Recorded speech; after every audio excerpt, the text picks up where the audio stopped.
Hello friends, मैं रजनीश बिंद एक बार फिर से आप सभी का स्वागत करता हूं बिंद एकेडमी में। फ्रेंड्स, आज हमारी जो क्लास है पॉलिटी की 8th क्लास होने वाली है और जो टॉपिक है उच्च न्यायालय।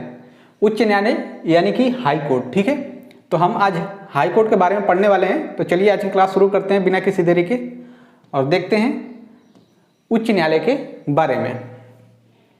क्लास 8th है पॉलिटी की।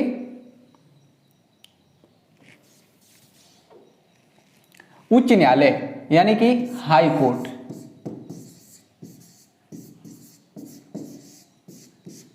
हमने जो है उच्चतम न्यायालय यानी कि सुप्रीम कोर्ट जो है पूरा कवर कर लिया, पढ़ रही है अच्छे से।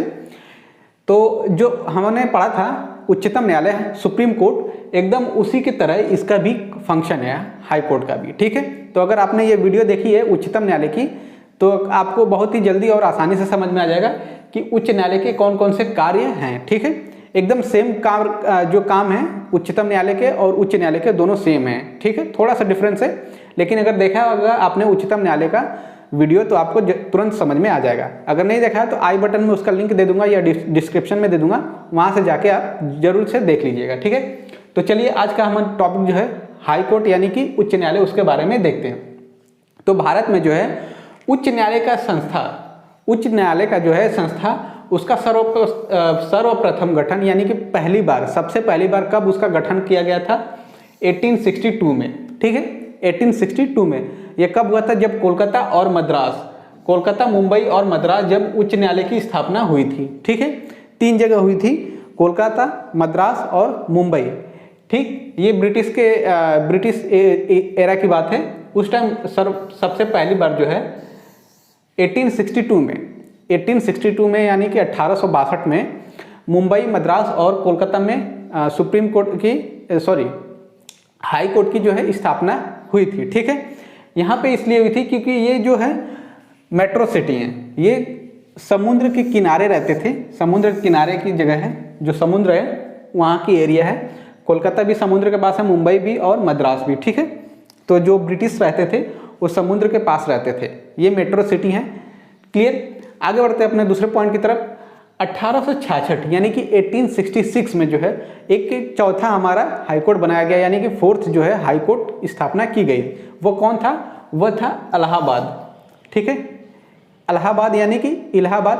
ठीक, इलाहाबाद हाई कोर्ट जो है हमारे देश का चौथा हाई कोर्ट बना था। कब बना था? 1866 यानी कि 1866 में जो है हमारे देश का चौथा हाई कोर्ट या उच्च न्यायालय स्थापना हुई थी, जो कि इलाहाबाद था। ठीक है, इलाहाबाद हाई कोर्ट। इस समय जो है 24 उच्च न्यायालय हैं। इस समय प्रेजेंट में जो है 24th जो है हाई कोर्ट प्रेजेंट है इंडिया में। ठीक है, इनमें से 4 साझा हैं, 4 साझा उच्च न्यायालय हैं, यानी कि ऐसे हाई कोर्ट हैं जिनमें अलग अलग जो है स्टेट्स के न्यायालय हैं। ठीक है, यानी कि जैसे ये इलाहाबाद है, इलाहाबाद हाई कोर्ट, तो ये पूरे यूपी का हाई कोर्ट है। ठीक है, और जैसे ये 4 साझा न्यायालय हैं, तो जैसे यहाँ के हो गए कि मद्रास और दूसरे जो जगह हैं उसका आसपास का जो स्टेट्स है उसके वहाँ पे सुनवाई की जाती है। ठीक है, तो 4 ऐसे उच्च न्यायालय हैं।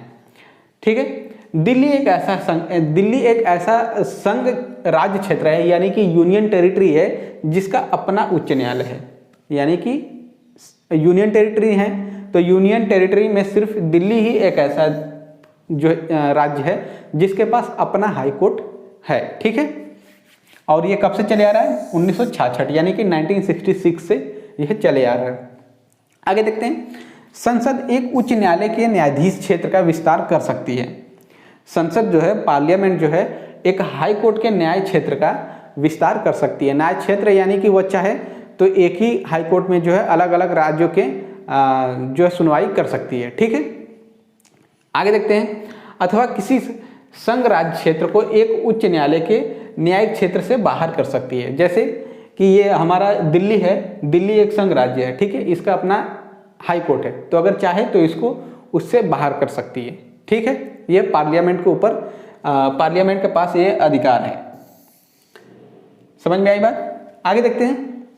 संविधान के भाग 6 जो कॉन्स्टिट्यूशन का पार्ट 6 है, ठीक, पार्ट 6, उसमें जो आर्टिकल है 214 से लेके 231, यानी कि अनुच्छेद 214 से 231 तक जो है पार्ट 6 में, उसमें हमें उच्च न्यायालय के गठन के बारे में बताया गया है। जो हाई कोर्ट है उसके गठन के बारे में, स्वतंत्रता, न्याय क्षेत्र, शक्तियाँ, जो पावर्स हैं या प्रक्रिया और आदि के बारे में बताया गया है। यानी कि जो भाग 6 है हमारा संविधान का भाग 6 214 से लेके 231 तक, ठीक है, 214 से लेके 231 तक जो है हमारा हाई कोर्ट जो उच्च न्यायालय है उसके बारे में, उच्च न्यायालय के कौन कौन से कार्य हैं, गठन कैसे होता है, न्यायिक क्षेत्र क्या है, उन सब के बारे में बताया गया है। ठीक है, आगे बढ़ते हैं। प्रत्येक उच्च न्यायालय में, हर उच्च न्यायालय में जो है एक मुख्य न्यायाधीश होता है, एक मुख्य न्यायाधीश होता है, ठीक है, और अन्य न्यायाधीश भी होती हैं, लेकिन उनकी क्या, जैसे अन्य न्यायाधीश होते हैं उनका जरूरत के हिसाब से जो है कितने न्यायाधीश और रहेंगे वह राष्ट्रपति नियुक्त करते हैं। जैसे कि सुप्रीम कोर्ट में क्या है, एक मुख्य न्यायाधीश होते हैं और 30 अन्य न्यायाधीश होते हैं, ठीक है, यानी कि टोटल जो है 31 न्यायाधीश होते हैं सुप्रीम कोर्ट में। लेकिन हाई कोर्ट में क्या है कि एक मुख्य न्यायाधीश रहेगा और बाकी सब जो है जो प्रेसिडेंट के ऊपर निर्भर करता है, उनको जैसा लगेगा कि इस हाई कोर्ट में इतने न्यायाधीश और चाहिए तो वो अपने अनुसार जो है उनको अपॉइंट करेंगे, ठीक। लेकिन इसमें कोई ये फिक्स नहीं है कि इतने हाई कोर्ट में इतने न्यायाधीश होने चाहिए, ठीक है, लेकिन उच्चतम न्यायालय में फिक्स है कि 31 न्यायाधीश होते हैं। तो देखिए यहाँ पे क्या है कि एक मुख्य न्यायाधीश होगा और उतने अन्य न्यायाधीश जितने आवश्यकता अनुसार समय समय पर राष्ट्रपति नियुक्त करते हैं, ठीक, यानी कि टाइम टू टाइम जैसे ही राष्ट्रपति को लगेगा कि इस उच्च न्यायालय में, इस हाई कोर्ट में इतने न्यायाधीशों की जरूरत है, तो न्यायाधीश जो राष्ट्रपति हैं उन न्यायाधीशों की नियुक्ति समय समय पे करते रहते हैं, बढ़ोतरी करते रहते हैं या फिर उनको हटाते रहते हैं, ठीक है, क्लियर होगी बात। इस तरह न्यायाधीशों की संख्या के बारे में विशेष तौर पर कुछ नहीं बताया गया है। इस तरह जो है हमारे कॉन्स्टिट्यूशन यानी कि जो संविधान है उसमें न्यायाधीशों की कितनी संख्या होगी उसके बारे में कुछ नहीं बताया गया है। किस में नहीं बताया गया है? हमारे जो उच्च न्यायालय है यानी कि हाई कोर्ट के न्यायाधीशों के संख्या के बारे में कुछ नहीं बताया गया है। अब देखते हैं नियुक्ति यानी कि अपॉइंटमेंट। नियुक्ति के बारे में देखते हैं, अपॉइंटमेंट, ठीक। अब देखते हैं कि जो न्यायाधीश होते हैं उच्च न्यायालय के, हाई कोर्ट के, उनका अपॉइंटमेंट किस तरह किया जाता है या नियुक्ति किस तरह की जाती है। तो सबसे पहले देखते हैं उच्च न्यायालय के न्यायाधीशों की नियुक्ति जो है राष्ट्रपति के द्वारा की जाती है। जैसा कि हमने सुप्रीम कोर्ट के बारे में पढ़ा था, उच्चतम न्यायालय के बारे में, उनके भी न्यायाधीश जो होते हैं उनकी नियुक्ति कैसे होती है? राष्ट्रपति के द्वारा होती है, ठीक है। एकदम सेम पॉइंट है, थोड़ा सा अलग है लेकिन एकदम लगभग सेम है, ठीक। तो जो उच्च न्यायालय के न्यायाधीश होते हैं उनकी नियुक्ति राष्ट्रपति के द्वारा की जाती है। मुख्य जो न्यायाधीश होते हैं उच्च न्यायालय के, उनकी नियुक्ति राष्ट्रपति के द्वारा तो की जाती है, लेकिन मुख्य न्यायाधीश और संबंधित राज्य के जो राज्यपाल होते हैं उनके परामर्श के बाद, यानी कि जो मुख्य न्यायाधीश होते हैं भारत के, जो भारत के मुख्य न्यायाधीश हैं और उस राज्य के जिस राज्य के न्यायालय के न्यायाधीश की नियुक्ति की जानी है, उस जो गवर्नर हैं उस राज्य के, उनसे बातचीत करके परामर्श लेकर जो है राष्ट्रपति उनको नियुक्त करते हैं, ठीक। अन्य न्यायाधीशों की नियुक्ति भी राष्ट्रपति के द्वारा की जाती है, लेकिन जो संबंधित उच्च न्यायालय के मुख्य न्यायाधीश होते हैं उनके परामर्श के बाद ही, ठीक। यानी कि जैसे इलाहाबाद हाई कोर्ट में जो है न्यायाधीशों की नियुक्ति करनी है तो प्रेसिडेंट क्या करेंगे, उस जो मुख्य न्यायाधीश हैं उस हाई कोर्ट के यानी कि इलाहाबाद हाई कोर्ट के, तो उनसे बातचीत करेंगे कि इस व्यक्ति को जो है हमें नियुक्त करना चाहते हैं, ठीक। तो अगर वो हैं तो उस तरह कर सकते हैं, क्लियर है। अब आगे देखते हैं योग्यताएं यानी कि क्वालिफिकेशन क्या क्या होनी चाहिए। एक मुख्य न्यायाधीश बनने के लिए हाई कोर्ट का, उसको क्या क्या क्वालिफिकेशन उसके पास होनी चाहिए। तो सबसे पहले तो है उसको भारत का नागरिक होना चाहिए, यानी कि इंडियन सिटीजन अनिवार्य है, कंपलसरी है, ठीक है। उसको एक जो है इंडियन सिटीजन होना चाहिए। दूसरा, वह भारत के न्यायिक कार्य में, भारत के जो न्यायिक कार्य है उसमें 10 वर्षों का, कम से कम 10 वर्षों का अनुभव होना चाहिए, यानी कि 10 वर्षों का जो है अनुभव होना चाहिए उसको उच्च न्यायालय का जो है न्यायाधीश बनने के लिए। और वह तीसरा जो है उसे जो है किसी भी उच्च न्यायालय में लगभग 10 वर्षों तक अधिवक्ता रह चुका हो। 10 वर्षों तक है, यानी कि 10 ईयर तक अधिवक्ता या जो अधिवक्ता जो करते हैं, ठीक है, वह जज रह चुका होना चाहिए। फोर्थ पॉइंट हमें बताता है कि संविधान में उच्च न्यायालय के न्यायाधीश की नियुक्ति के लिए कोई न्यूनतम आयु नहीं बताई गई है, ठीक है। जैसे कि जो हमारे सुप्रीम कोर्ट के न्यायाधीश की भी न्यूनतम आयु नहीं बताई गई है, लेकिन मैक्सिमम क्या है, 65 ईयर्स, ठीक है, 65 ईयर्स। क्लियर। राज्यपाल या उसके द्वारा नियुक्त व्यक्ति के सामने शपथ लेनी होगी। जिस भी व्यक्ति को हाई कोर्ट का न्यायाधीश नियुक्त किया जाएगा तो उसको शपथ लेनी पड़ती है, किसके सामने, राज्यपाल के सामने, या फिर राज्यपाल के द्वारा कोई भी नियुक्त व्यक्ति के सामने उसको जो है शपथ लेनी पड़ती है। क्लियर। आगे देखते हैं कार्यकाल, यानी कि टेन्योर, कितने समय के लिए वह कार्यकाल कर सकते हैं अपना, यानी कि न्यायाधीश बने रह सकते हैं। तो सबसे पहले वह 62 वर्ष की आयु तक ही पद पर बने रह सकते हैं, ठीक है। 62 वर्ष की यानी 62 ईयर्स तक ही अपने पद पर बने रह सकते हैं। जो हमारा उच्चतम न्यायालय था यानी कि सुप्रीम कोर्ट, उनकी एज क्या थी, 65 ईयर्स, 65 वर्ष, ठीक है। जो हमारा सुप्रीम कोर्ट है, सुप्रीम कोर्ट के जजों की जो मैक्सिमम एज बताई गई है कितनी है, 65, और यहाँ पे हाई कोर्ट के जजों की कितनी है, 62 वर्ष, ठीक है। वह राष्ट्रपति को त्यागपत्र भेज सकता है। वह जो अगर अपना त्यागपत्र देना चाहे हाई कोर्ट का जो है न्यायाधीश, तो किसको देगा, राज्यपाल को नहीं देगा, ठीक, लेकिन किसको देगा, राष्ट्रपति को। राष्ट्रपति को अपना त्यागपत्र भेज सकता है। संसद की सिफारिश पर राष्ट्रपति को उसके पद से हटाया जा सकता है। यह हमने भी देखा था उसमें सुप्रीम कोर्ट के टाइम भी, कि जो सुप्रीम कोर्ट के जो न्यायाधीश होते हैं उनको संसद की सिफारिश पर राष्ट्रपति हटा सकते हैं महाभियोग की प्रक्रिया से, यानी कि इम्पीचमेंट से, ठीक है। तो अब देखते हैं कि न्यायाधीशों को हटाने के लिए कौन कौन सा प्रक्रिया लगाई जाती है। सेम उसी तरह जैसे कि हाई कोर्ट के जैसे कि सुप्रीम कोर्ट के जजों को हटाने के लिए इम्पीचमेंट लगाई जाती है, उसी प्रकार एकदम सेम है इनके भी। तो देखते हैं, आगे देखते हैं कि कैसे उनको हटाया जाता है।